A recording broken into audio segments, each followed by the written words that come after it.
I was told to try to kick off this discussion by just giving you some of the basics. Or I was posed, actually this question was posed to me, is how we know what we know about global climate change. And so, rather than go through and try to debunk a bunch of claims, I just wanted to start with the really fundamentals of things that go back for quite some time, decades and even centuries, in our understanding of the physical world.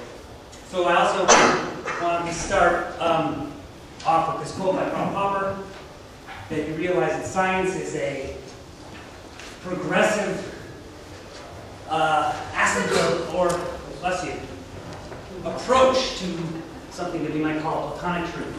That's really never there. One of the great pleasures of being a scientist is that I realize that in 200 years, a lot of the things, a good majority of the things that I hold dear to be true about our physical world will no longer be exactly that way. They need to be that way. So to me, it's an exciting thing to constantly have to rebuild your infrastructure. And that's why it's so much fun for me personally. I would just like to lead off with an idea that you could say the Earth is flat, you could say the Earth is spherical, and actually both those statements are technically wrong, right? But one is obviously a lot more useful of a wrong answer than the other one. So, of course, we realize that the Earth is actually probably spheroid. It's kind of bulged out of the equator, right? So it's not really spherical. But in our advancement of understanding the physics of the Earth, it was part of the way there, and there were good things that could be done from that, right? Okay. So this is something that I like to start off because I'm an atmospheric scientist. This is what every atmospheric scientist likes to see, is that there is actually progress in some sort of quantitative measure of how we forecast the weather. So I make this distinction between weather and climate right up front. And this is a plot of some skill. This is an arbitrary method, but as long as you're consistent about it, it should track level of skill about whether you can predict the next day's temperature, or 3 days, hence temperature, 5 days, 7 days. And the thick line is the northern hemisphere for these various forecasts further and further out. And the thin line is the southern hemisphere. And so what you notice here is that there does seem to be improvement over the past several decades of our ability to make these forecasts. Of course, the 7 days, not as good as the 3-day, obviously.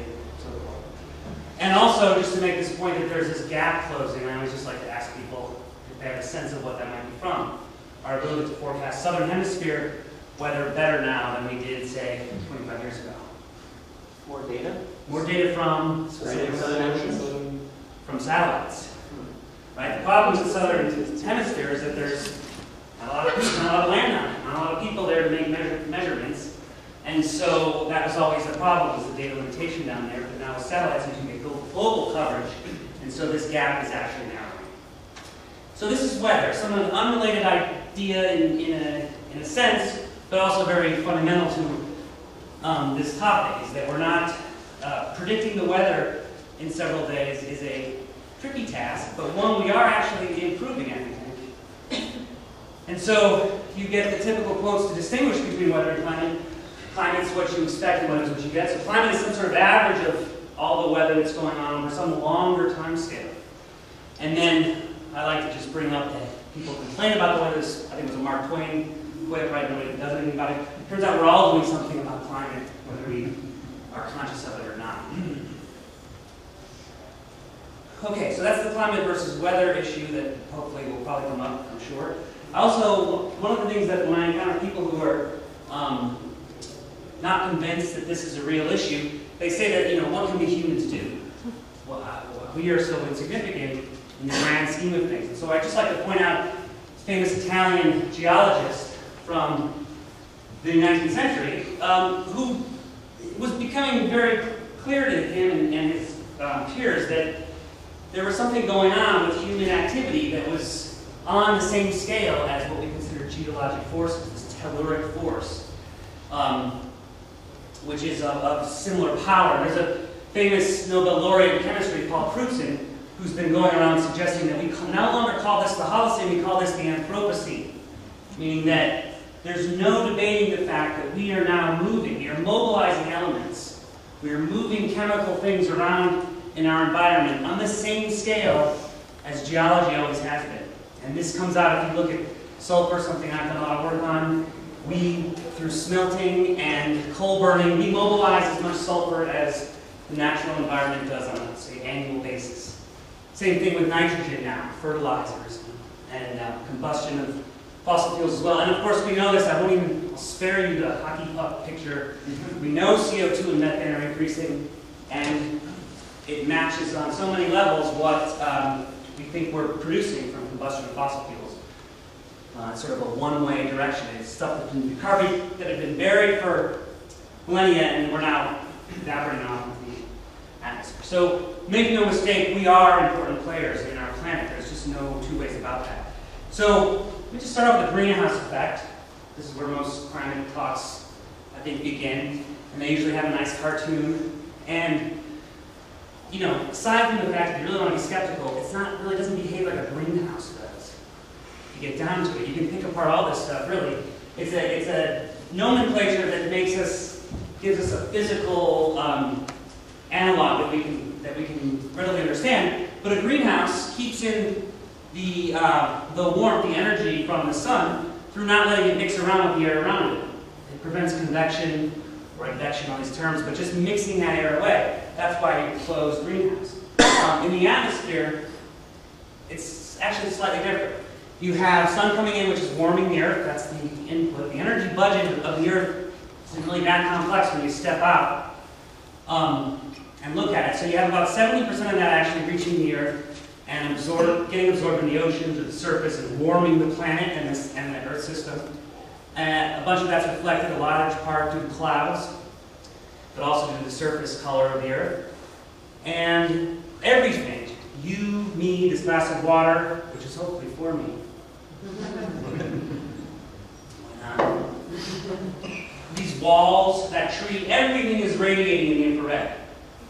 Everything. Because we're collections of these charges that are wiggling around, and wiggling charges, more technically accelerating charges, give off radiations.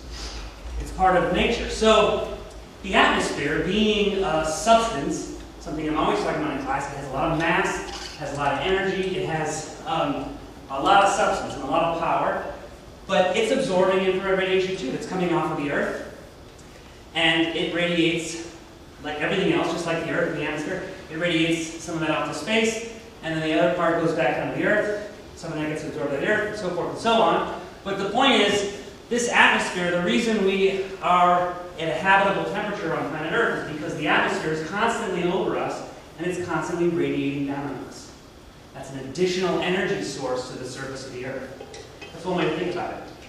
So if you increase its ability to absorb and therefore its ability to emit by introducing gases such as water vapor, CO2, methane, ozone, all these things that were established, again, way back in the 19th century, to be good, effective at absorbing this type of infrared radiation, you're going to increase the amount that atmosphere radiates down, and therefore you're going to warm. It's not.